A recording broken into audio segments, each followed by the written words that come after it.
20 तारीख को यानी आप अपना वोट कांग्रेस की उम्मीदवार ज्योति गायकवाड़ जी को देने जा रहे हैं। क्या मैं सही समझ रहा हूं? तो मैं शुरू करता हूं छोटी सी अपनी बात इन पंक्तियों के साथ कि न घबराओ दीवानों वतन की आन बाकी है, न घबराओ दीवानों वतन की आन बाकी है, अभी इंसाफ जिंदा है, अभी संविधान बाकी है। ये धरती है शिवाजी की फुले महाराज का गुलशन, ये धरती है शिवाजी की फुले महाराज का गुलशन, अभी अंबेडकर के कामों का सम्मान बाकी है। और मेरे ख्वाजा का हिंदुस्तान निजामुद्दीन की दिल्ली,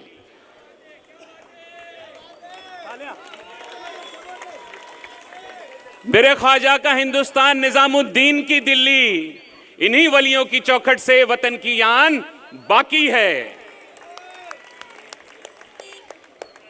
दोस्तों, बहुत छोटी सी बात थी, आपने जवाब भी दे दिया, लेकिन आपको मैं इतना आपसे समझना चाहता हूं कि 20 तारीख को जो आप वोट डाल रहे हैं यहां पर कांग्रेस की उम्मीदवार वर्षा गायकवाड़, ज्योति गायकवाड़ के लिए जो आप 20 तारीख को अपना वोट डाल रहे हैं, यहां पर अडानी के खिलाफ जो अपना वोट डाल रहे हैं, तो सिर्फ धारावी के खिलाफ अपना वोट मत डालिएगा,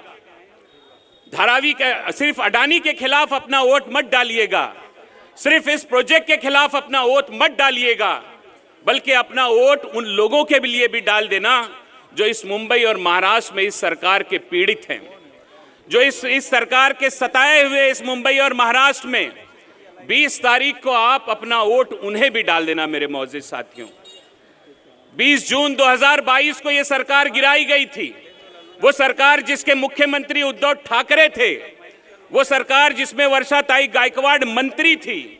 20 जून 2022 को यह सरकार गिराई गई थी। इस सरकार को गिराने का सिर्फ एक मकसद था, वो मकसद ये था कि धारावी और मुंबई पर अडानी का कब्जा किस तरह से बना दिया जाए। जब 20 तारीख को यह सरकार गिरी तो एक आम सी बात थी, क्योंकि राजनीति में सरकारें गिरती और बनती हैं, इस तरह के हादसात वाकयात राजनीति में होते हैं, तो यह लगा कि भाई भाजपा को अपना मुख्यमंत्री बनाना होगा, इसलिए भाजपा ने शिवसेना और राष्ट्रवादी और कांग्रेस की सरकार को गिरा दिया, मुख्यमंत्री उद्धव ठाकरे को गिरा दिया। तब यह बात समझ में नहीं आई, लेकिन बात समझ में आई नवंबर 2022 को, जब धारावी का अडानी का प्रोजेक्ट का टेंडर खुला, तब यह बात समझ में आई कि यह सरकार क्यों गिराई गई थी। यह सरकार सिर्फ इसलिए गिराई गई थी ताकि यह अडानी, जो कोरोना के टाइम पर जब पूरे मुंबई शहर और पूरे हिंदुस्तान में लोगों की आमदनियां कम हो रही थी, लोग कंगाल हो रहे थे, बेहाल हो रहे थे, लेकिन हिंदुस्तान में सिर्फ एक कंपनी थी, सिर्फ एक नाम था, वो अडानी का नाम था, जो रातों रात अरबों और खरबों का मालिक बन गया। मेरे दोस्तों, तब जाके उस अडानी को मुंबई की सूझ हुई और उसने अपने गुलामों से कहा, वो लोग जो आज सत्ता में बैठे हैं वो अडानी के गुलाम हैं। तब उसने अपने गुलामों से कहा कि पूरा हिंदुस्तान में ले लिया, लेकिन वो हिंदुस्तान जिसका दिल मुंबई है, वो मुंबई जिसका दिल धारावी है, वो अभी मेरे कब्जे में नहीं आया। लिहाजा इस महाविकास आघाड़ी की सरकार को गिरा दो और मेरा कब्जा करा दो धारावी और मुंबई शहर पर। और 22 नवंबर 2022 को ये बात समझ में आ गई मेरे मौजूद साथियों। तो अपना वोट डालिएगा, मैं मुख्तसर में बात खत्म कर दूंगा अपना वोट डालिएगा धारावी को बचाने के लिए, अपना वोट डालिएगा उस युवा को बचाने के लिए जो आज पूरे मुंबई शहर में, ये जो लड़का जा रहा है, देखिए ये कोई डिलीवरी बॉय है। ऐसे लड़के अगर आपको सड़कों पर मिल जाएं तो उनको पूछकर उनसे उनकी डिग्री पूछ लेना। आज इस मुंबई शहर में कई बड़े संस्थानों से पढ़े लिखे लड़के, MBA और मास्टर किए जैसे लड़के आज खाना बेचने वाली कंपनियों में डिलीवरी बॉय का काम कर रहे हैं। मेरे मौजूद साथियों, उनके लिए आप वोट दे देना। पूरा 2 साल इस महायुति सरकार ने इस महाराष्ट्र को लूटा, इसके प्रोजेक्ट गुजरात भेज दिए, इसका हीरे का कारखाना गुजरात भेज दिया, यहाँ के किसानों को इस हालत पर मजबूर कर दिया कि लोग खुदकुशी करने पर मजबूर हैं। और आखिर में क्या दिया, ये बहनें हमारी यहाँ पर बैठी हैं, आखिर में क्या दिया? 1500 रुपए की लाडली बहन योजना। मेरे मौजूद साथियों, 1500 रुपए की लाडली बहन योजना। अरे भाई, 1 लाख करोड़ की तो सिर्फ धारावी है, 540 एकड़ जमीन है धारावी में, 1 लाख करोड़ की तो सिर्फ धारावी है, उसके अलावा 540 एकड़ जमीनें मुंबई के अलग अलग इलाकों में अडानी को और दे दी गई। तो आपने लाखों करोड़ों उठाकर अडानी को दे दिया और यहां मुंबई की हमारी बहनों के लिए क्या दिया? सिर्फ 1500 रुपया। तेल महंगा, राशन महंगा, डीजल महंगा, पेट्रोल महंगा, गैस का सिलेंडर महंगा, स्कूल की किताबें महंगी, बच्चों का दूध महंगा। अगर सिर्फ इतनी चीजों को आप मिला दीजिए, इतनी चीजों को अगर आप मिला दीजिए तो साल में एक मिडिल क्लास फैमिली 90,000 रुपया ज्यादा खर्चा करती है।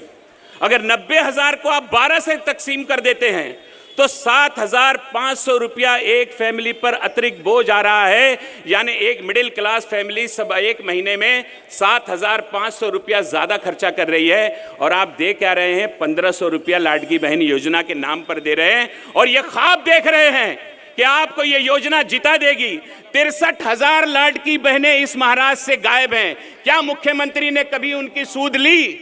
63,000 बहनों के साथ साथ 7,661 बलात्कार अभी इस साल यहां पर लाडली बहनों के हुए। क्या इस सरकार ने कभी उन बहनों की सूद ली? नहीं ली। तो सिर्फ इस बात के लिए कि 1500 पर ये आपका वोट खरीदना चाहते हैं। एक मेंबर ऑफ राज्यसभा के मेंबर ऑफ पार्लियामेंट हैं, धनंजय महाडिक, कोल्हापुर से आते हैं। उन्होंने अभी एक बयान दिया। वो बयान ये दिया कि लाडली बहन योजना से जिन लोगों को पैसा मिला है, अगर वो कहीं रैलियों में दिखाई दे तो उनका फोटो खींच लेना, क्योंकि पैसा तो हमसे ले रहे हैं और वोट जाकर कांग्रेस के दे रहे हैं। जरा पूछिए धनंजय महाडिक से कि वो लाडली बहन योजना के 1500 रुपए अपने ताऊ के घर से लाए थे क्या? वो तो इसी मुंबई कर का टैक्स था ना जिसके नाम पर ये योजनाएं चल रही हैं। तो मेरे मौजूद साथियों, मैं अपनी बात को खत्म कर रहा हूं इस उम्मीद के साथ कि 20 तारीख को आप अपना वोट जो है वो सिर्फ धारावी के लिए नहीं डालेंगे, बल्कि उस मुंबई के लिए डालेंगे जो दिन रात जागती और जीती है। उस मुंबई में बैठने वाले ऐसे तमाम आम इंसानों के लिए डालेंगे जो इस मुंबई शहर में आकर बसे हुए अपनी रोजी रोटी कमाने के लिए, वो इसलिए नहीं मुंबई शहर में बसे कि यहाँ दौड़ते सड़कों पर दौड़ती हुई चमकती गाड़ियां उन्हें अच्छी लगती हैं, बल्कि वो उस मुंबई शहर में इसलिए बसे कि ये शहर उनका पेट भरता है, उनके बच्चों की परवरिश करता है। तो ये बात समझकर अपना वोट डालिएगा। ज्योतिताई गायकवाड़ अभी यहां पर खड़ी हैं। 6 महीना पहले वर्षाताई गायकवाड़ हमारे इलाके से खड़ी थी। लोग ये बोल रहे थे कि वर्षाताई वहां से नहीं, यहां से लड़ना चाहिए था, साउथ सेंट्रल से लड़ना चाहिए था।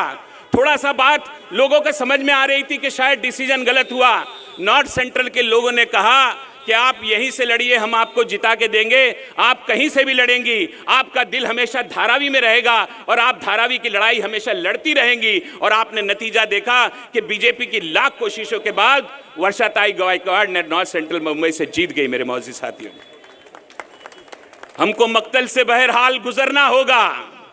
मेरे नौजवान साथियों, लड़ो अन्याय के खिलाफ, क्योंकि लड़ना ही जिंदगी है। याद रखो, इतिहास लड़ने वालों का लिखा जाता है, तमाशा देखने वालों का इतिहास नहीं लिखा जाता।